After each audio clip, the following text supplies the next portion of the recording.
Okay, happy new year, everyone. Happy new year. So this is my name is Ayodelia Shazakadiri if you're just visiting for the first time, and I have just recently published a devotional that I've titled The Wooing, and it's daily devotions for a period of 31 days from the book of Esther.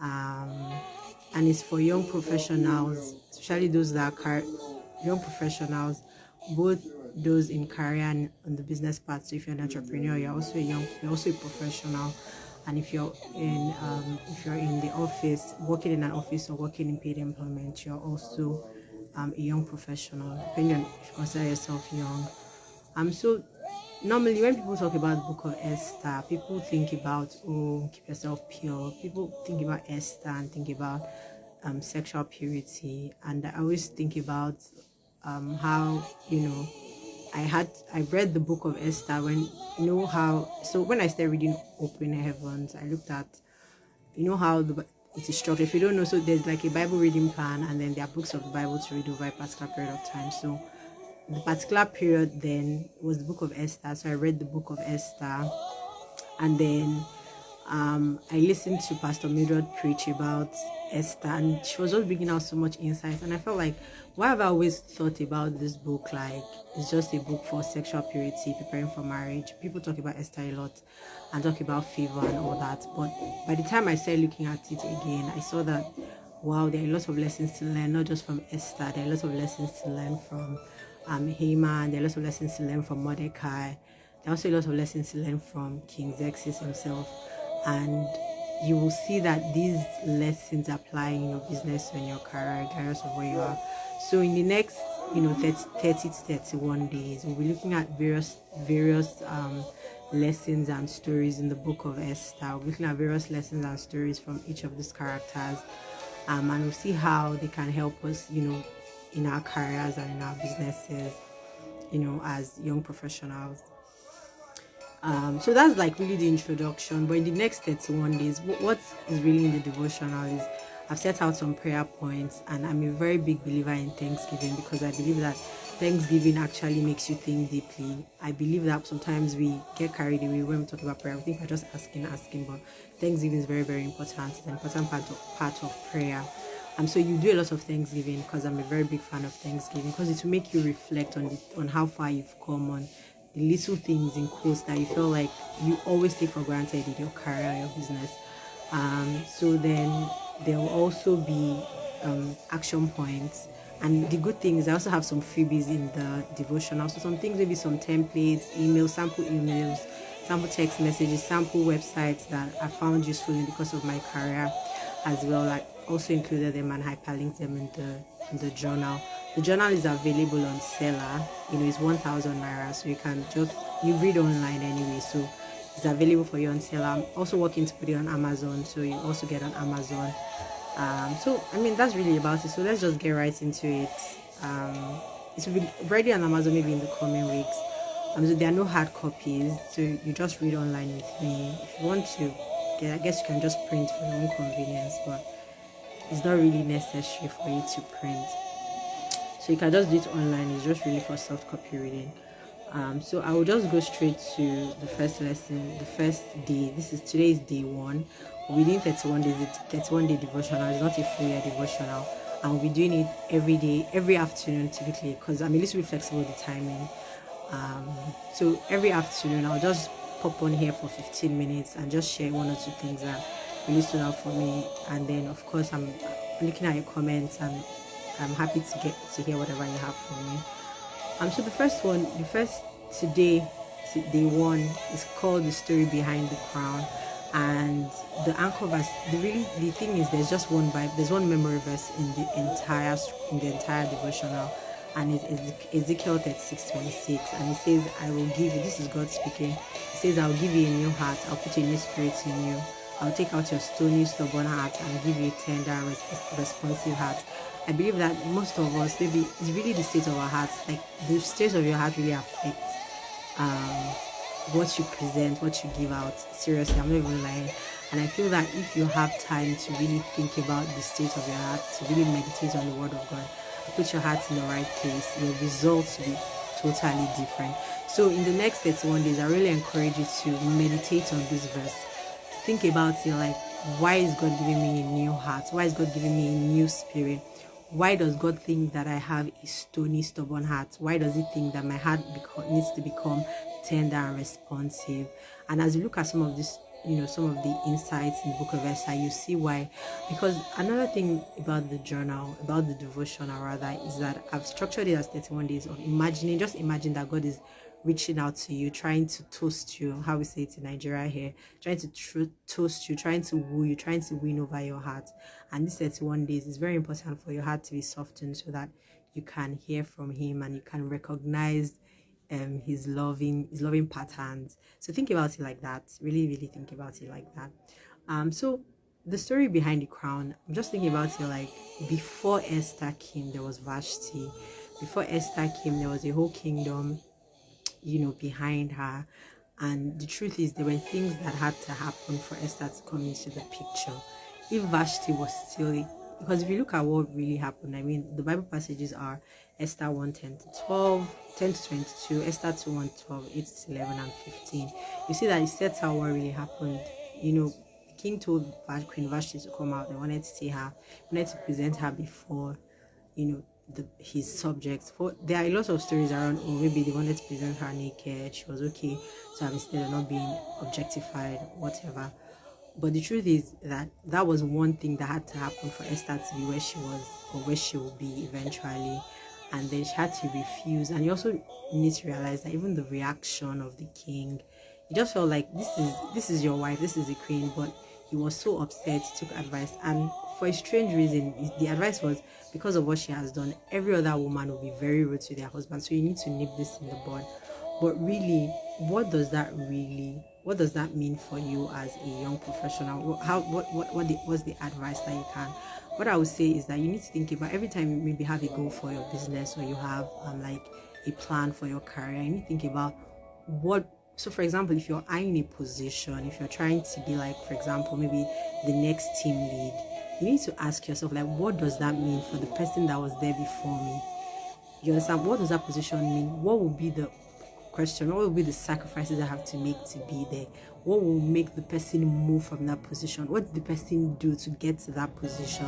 So sometimes you kind of make plans and say, I want to be this, or I want to add this client to the business, I want to do this, I want to do that. But that client was probably, receiving that service from another organization or another business, or another enterprise. When you come into the picture, what does that mean for that client? What does that mean for the people that were there before? So because if you look at it, Vashti's story was a little bit sad, like, what did she do? What did she do wrong? She just didn't want to be objectified. Let's agree that she just didn't want to be objectified, and it was quite valid for her. But that action alone made it very possible for Esther to become who Esther wanted to be. So today's chapter, the first day of devotional, is actually called "The Story Behind the Crown," and really is for you to think about, like, before I aspire to something, before I decide to maybe build this business, or get this client, or get this account, before I decide to have this goal in my career and aspire to this, what does that mean? What are the things I'm not seeing? Who are the people I have to listen to? Remember that Esther didn't just become, she didn't just even sign up for the beauty pageant. There were a lot of things. Somebody had to advise the king to do the beauty pageant. Somebody had to advise her, and that was Mordecai. Told her, put in, you're very beautiful, you'll get in. And then by the time she got there, you see that there were people that told her, wear this, don't wear this, wear that, eat this, don't eat that. So think about where you're going to, but realize that it's not really about you. Realize that it's not really about your efforts. And that's the truth. There'll be so many other things that you didn't plan for. But the important thing is, what do you do with all those things? How do you think about all those opportunities that are open to you? And so I wrote here that, how do the focal verses apply to you? Some opportunities come with a window of preparation. However, the success of operation is not solely dependent on us. I know we live in a generation where a lot of people say, oh, they are self-made. There's a lot of self-motivation. There's a lot of aspire. But I want us to always realize that there are so many things that we achieve in life not always by our efforts. There's so many things, and because I'm a Christian, I believe that there's so many things, there's so many doors that God opens for us, there's so many moves that God makes on our behalf. There's so many things that happen, even whether they were not for us. There's some bad things that happen that God turns it around for our good. So anytime before you go for that next goal, before you go for that next plan, I want you to really think about, what does this mean? What are the things I'm not seeing? What are the pictures?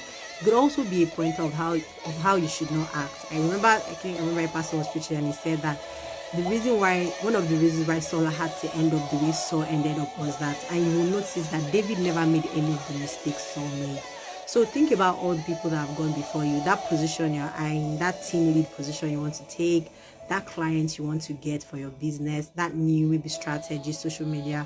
Think about when you started, what about the people that were there before you? What were the mistakes they made? What were the sacrifices that had to be made for you to be there? What were the things that had to shift for you to be where you are? And it will help you to appreciate some of these things really more.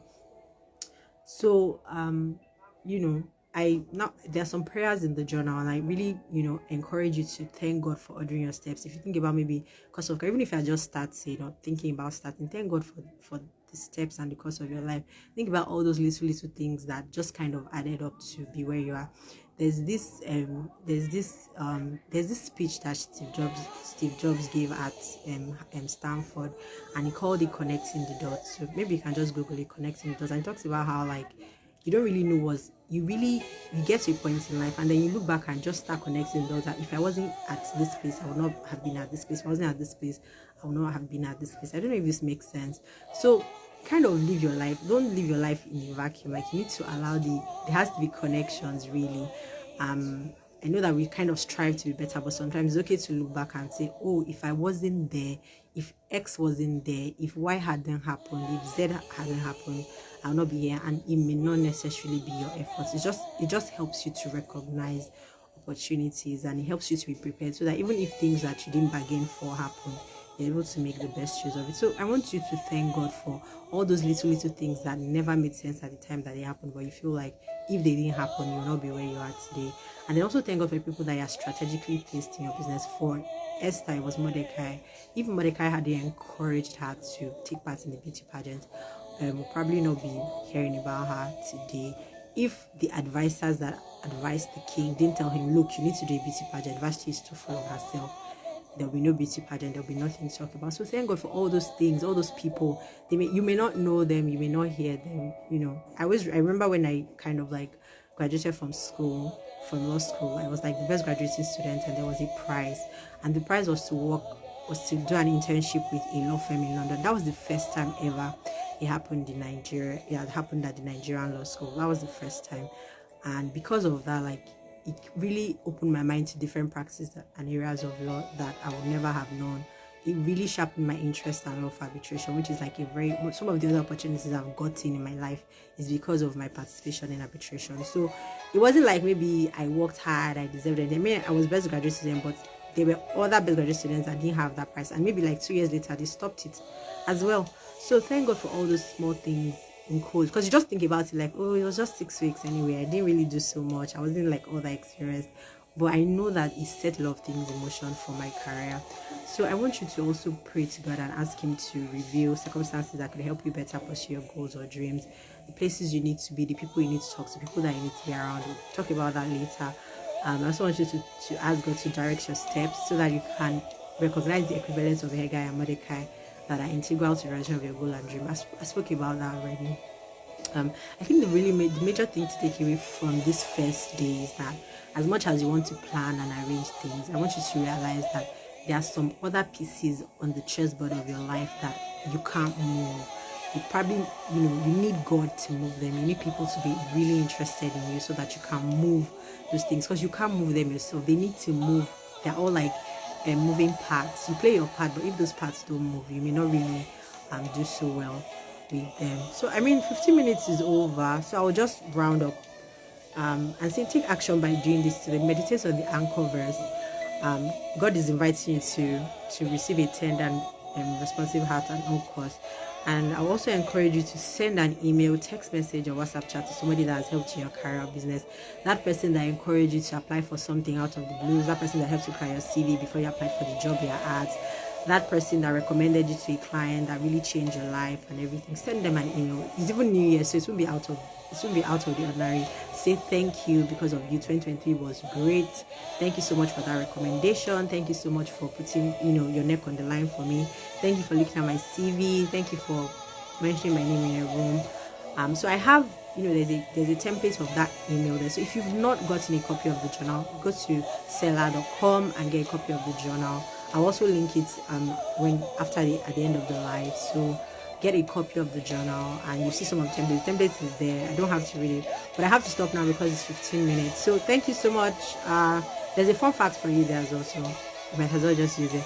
So thank you so much. See you tomorrow, tentatively 12:30, but if not, I'll let you know. I'm a little bit not so flexible with my timing, so I have to just use every time that comes to me. And apologies for the dark.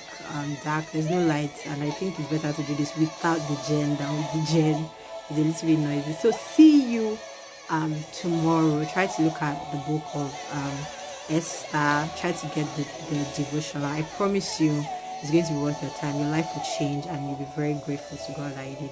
So see you tomorrow by 12:30. If time changes, I'll let you know. Bye.